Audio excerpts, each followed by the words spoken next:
പാലക്കാട് ജില്ലാ ആശുപത്രിയിലെ ചികിത്സാ പിഴവ്, ക്ലറിക്കൽ പിശകുകളുടെ പേരിൽ മനുഷ്യാവകാശ കമ്മീഷൻ നീതി നിഷേധിച്ചതായി പരാതി. കോങ്ങാട് പാറശ്ശേരി സേതുമാധവന്റെ ഭാര്യ ഷീജ സേതുമാധവന്റെ ഇരട്ട കുട്ടികൾ ചികിത്സാ പിഴവിനെ തുടർന്ന് മരിച്ച സംഭവത്തിലാണ് മനുഷ്യാവകാശ കമ്മീഷനെതിരെ പരാതി. 2021 ആരോഗ്യവകുപ്പിന്റെ നടപടിയിൽ ആക്ഷേപമുണ്ടെങ്കിൽ അറിയിക്കാനായി മനുഷ്യാവകാശ കമ്മീഷൻ അറിയിക്കുകയും ഇതിന് കൃത്യസമയത്ത് മറുപടി നൽകുകയും ചെയ്തിരുന്നു. എന്നാൽ കമ്മീഷൻ രേഖകളിൽ തീയതി മാറ്റി പരാതി അസാധുവാക്കിയെന്നാണ് കോങ്ങാട് സ്വദേശിയുടെ പരാതി. വിവരാവകാശ പ്രകാരം ലഭിച്ച മറുപടിയിലാണ് തീയതികൾ തെറ്റായി രേഖപ്പെടുത്തി പരാതി അസാധുവാക്കി മാറ്റിയത് തിരിച്ചറിഞ്ഞത്.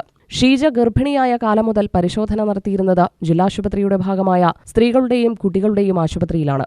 ഓരോ മാസവും ഡോക്ടറുടെ നിർദ്ദേശപ്രകാരം സ്കാനിംഗ് നടത്തിയിരുന്നു. 9ാം മാസത്തിൽ ഷീജയ്ക്ക് അസ്വസ്ഥത അനുഭവപ്പെട്ടതിനെ തുടർന്ന് ജില്ലാശുപത്രിയിലെത്തി സ്കാനിംഗ് ഉൾപ്പെടെ പരിശോധന നടത്തിയപ്പോഴാണ് കുട്ടികൾ മരണപ്പെട്ട വിവരം ഡോക്ടർ ബന്ധുക്കളെ അറിയിച്ചത്. 8.5 മാസത്തിൽ സ്കാനിംഗ് നടത്തി പരിശോധിച്ചപ്പോഴും പ്രശ്നങ്ങളും പ്രയാസവുമുള്ളതായി ഡോക്ടർമാർ പറഞ്ഞിരുന്നില്ല. കുഞ്ഞുങ്ങൾ മരിച്ചതറിഞ്ഞ ഷീജയുടെ ആരോഗ്യനില മോശമായപ്പോഴും ഡോക്ടർമാർ ജീവൻ രക്ഷാപ്രവർത്തനം നടത്തിയിരുന്നില്ല. തൃശൂർ മെഡിക്കൽ കോളേജിലേക്ക് റഫർ ചെയ്യണമെന്ന ആവശ്യവും ഡോക്ടർമാർ നിരാകരിച്ചു. സുഹൃത്തുക്കളുടെ സഹായത്തോടെ തൃശൂരിലെത്തിച്ചാണ് കുട്ടികളെ പുറത്തെടുത്തത്. ഇക്കാര്യങ്ങൾ ചൂണ്ടിക്കാട്ടിയാണ് മനുഷ്യാവകാശ കമ്മീഷന് പരാതി നൽകിയത്.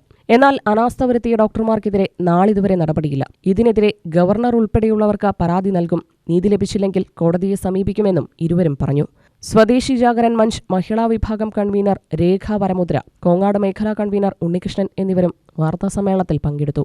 അസ്വസ്ഥത സഹിക്കാനാകാതെ ജില്ലാ ആശുപത്രിയിലെത്തി. അപ്പോൾ സ്കാനിംഗ് നടത്തിയപ്പോൾ വളരെ നിർവികാരമായി നിരുത്തരവാദവുമായ ഡോക്ടർ പറഞ്ഞു, ഇരട്ട കുട്ടികളായിരുന്നു, ഗർഭപാത്രത്തിന് വികാസമില്ല, കുട്ടികൾ മരിച്ചുപോയി, ഇനി നിങ്ങൾ എന്തെങ്കിലും ചെയ്തു. തുടർ ചികിത്സ പോലും നൽകിയില്ല.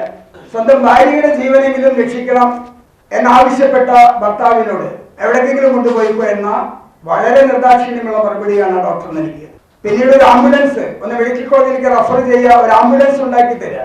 സാമ്പത്തികമായി വളരെ ദാരിദ്ര്യത്തിലായിരുന്നു അവർ. അതുപോലും തയ്യാറാകാതെ ഡോക്ടർ എവിടേക്കോ പോവുകയാണ് ചെയ്തത്. പിന്നീട് അബോധാവസ്ഥയിലായി തന്റെ ഭാര്യയെയും കൊണ്ട് കൊച്ചുകുഞ്ഞ്, ആ കൊച്ചുകുഞ്ഞ് ഇവിടെ ഇരിപ്പുണ്ട്. അന്നത്തെ ഈ കൊച്ചുകുഞ്ഞല്ല, അപ്പുറത്തിരിക്കുന്ന കൊച്ചുകുഞ്ഞ്. അപ്പോ അന്ന് മെഡിക്കൽ കോളേജിൽ ചെന്നപ്പോൾ ഭാര്യയുടെ ജീവൻ അപകടത്തിലാണെന്ന് മെഡിക്കൽ കോളേജിൽ ഡോക്ടർമാർ പറഞ്ഞു. ഏറ്റവും ഒടുവിൽ അവർ മനുഷ്യാവകാശ കമ്മീഷനെ, വിവരാവകാശ കമ്മീഷനെ ഒക്കെ സമീപിച്ചു. ആകെക്കൂടെ ആശുപത്രിക്കാർ ചെയ്തൊരു നടപടി എന്ന് പറയുന്നത് ഡോക്ടറുടെ ആശയവിനിമയത്തിൽ ചെറിയ തകരാറ് സംഭവിച്ചു. അതുകൊണ്ട് ഡോക്ടറുടെ ഒരു ഇൻക്രിമെന്റ് കട്ട് ചെയ്തു.